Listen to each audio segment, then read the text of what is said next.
예, 대전에서 한 여중생이 투신해 숨졌습니다. 그런데 이 학생은 성폭행 피해를 당했다고 신고해서 경찰이 수사를 하던 중이었습니다. 사건 사고 소식 이웅혁 건국대 경찰학과 교수 그리고 양지열 변호사와 함께 알아보겠습니다. 어서 오십시오. 네, 안녕하세요. 안녕하십니까.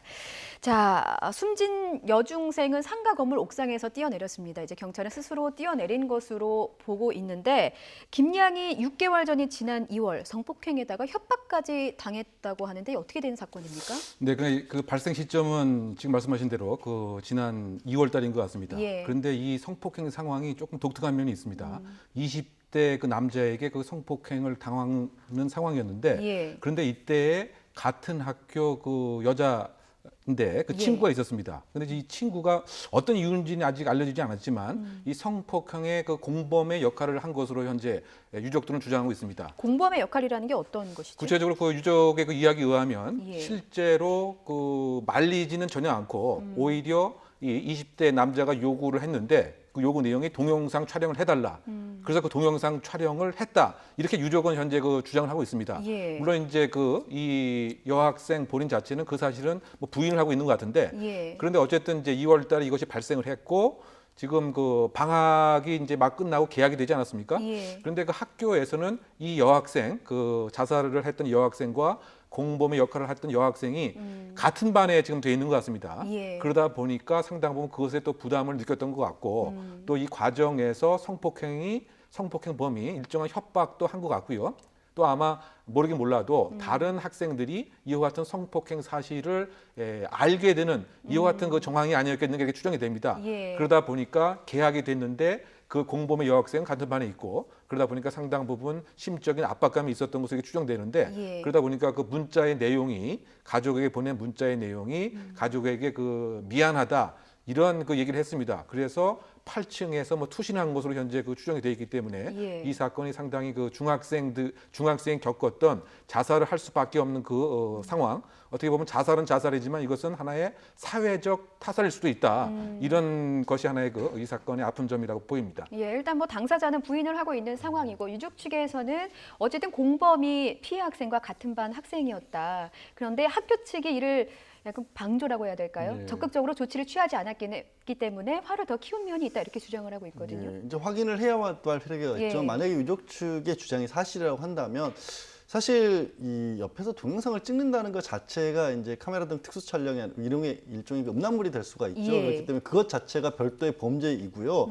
또 그냥 카메라를 들고 있었다고 할지라도 다른 사람이 같이 있게 되면 두 사람이 사실상 폭행을 한 거나 마찬가지죠. 특수 성폭행이 되는 겁니다. 예. 왜냐하면 당하는 입장에서는 어떻게 보면 한 사람이 더 있고 없고에 따라서 심적인 위압감이라든가 그 자리를 모면할 수 있는 것 자체가 굉장히 어려워지기 때문에 예. 그런 상황에서 이제 다시 말씀드리면 확인해봐야 될 필요는 있지만 그런 일을 겪었을 텐데 문제는 그렇게 됐었을 경우 나중에 또 그 여학생이 같은 반에 있었을 경우에는 그 이후에 사후에 어떤 자기가 적극적으로 권리부재를 받거나 아니면 피해 사실을 호소하는 것 자체가 어려웠을 수도 있거든요. 예.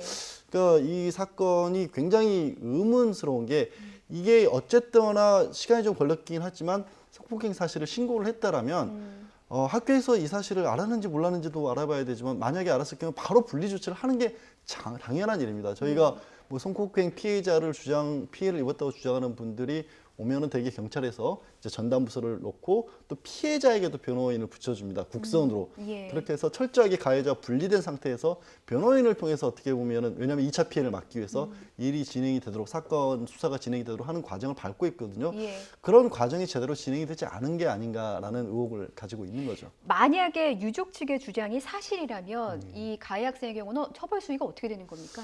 지금 같은 학생 말씀드린 것처럼 단순 성폭행 아니라 이제 특수 폭행으로 가게 되는 거고요. 예. 거기에 추가적으로 해서 이제 이른바 그 카메라를 이용한 촬영까지도 추가 처벌을 해야 되는 그런 상황이죠. 예, 미성년자이기 때문에 미성년자이기 때문에 그 여중생 같은 경우에는 이제 처벌 수위에 있어서 나이에 따라서 이제 뭐 최고 형량에 있어서 좀 낮아지는 경우는 있지만 예. 이제 직접적으로 성폭행을 한 당사자는 20대로 알려졌기 때문에 미성년자도 아닌 거죠. 예, 그렇군요. 자, 그런데 좀 의문스러운 점은 이 김양이 피해를 당한 것은 지난 2월인데 경찰에 신고를 한 거는 7월이었습니다. 5개월 동안에 왜 신고를 안 했을까? 이 부분도 좀 의문스러운데요. 사실은 이제 제일 신고가 안 되는 범죄가 그 성 관련 범죄입니다. 그래서 그 한 통계에 의하면 실제 발생한 그 성폭행 사건의 불과 8%만 신고가 된다. 예. 그래서 그 어두울 암자를 써서 암수율이 가장 높은 범죄가 이제 성폭행 범죄라고 이렇게 알려져 있는데요. 예. 지금 그 성인도 그럴지언데 지금 그 청소년 같은 경우에는 이 사실 자체를 인정하는 것이 상당한 심적인 부담감이 있었지 않았을까.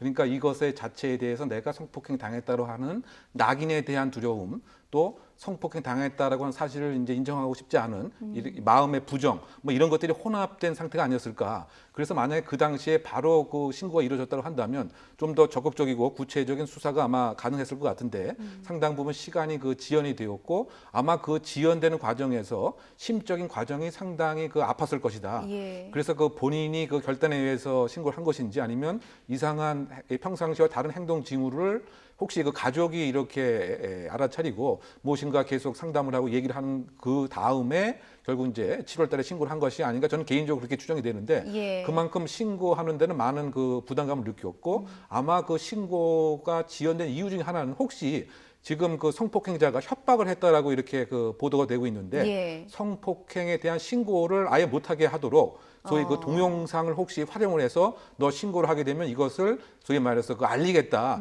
이와 같은 협박의 가능성이 상당히 짙지 않는가. 그래서 그와 같은 것 때문에 신고를 계속 미룬 것은 아닌가 저는 좀 그런 추정합니다. 예, 상당히 심리적인 압박이 좀 있었을 것 같습니다. 16살 여중생이 차마 꽃도 피워보지 못한 채 좀 안타깝게 목숨을 잃었어요. 그러니까 실무에서는 현실적으로 그러니까 어떤 피해를 주장하는 측에서 이게 과연 자신이 피해 사실을 신고를 하고 주장을 했었을 때 이제 검찰에서 수사가 이루어지고 어떤 처벌까지 이루어질 수 있을지 판단하기가 어렵잖아요. 예. 그래서 상담센터라든가 아니면 법률사무소에서 변호사를 만나서 장시간 상담을 가지는 경우들도 있습니다. 그래서 이제 좀 어느 정도 확신을 가지고 신고에 들어가는 경우가 있기 때문에 그래서 좀 늦어지는 경우들은 왕왕 있는데 그걸 계산하더라도 5개월은 조금 길어 보입니다. 예, 좀 사실이 좀 밝혀져서 여중생의 한을 좀 풀어줄 수 있었으면 좋겠고요.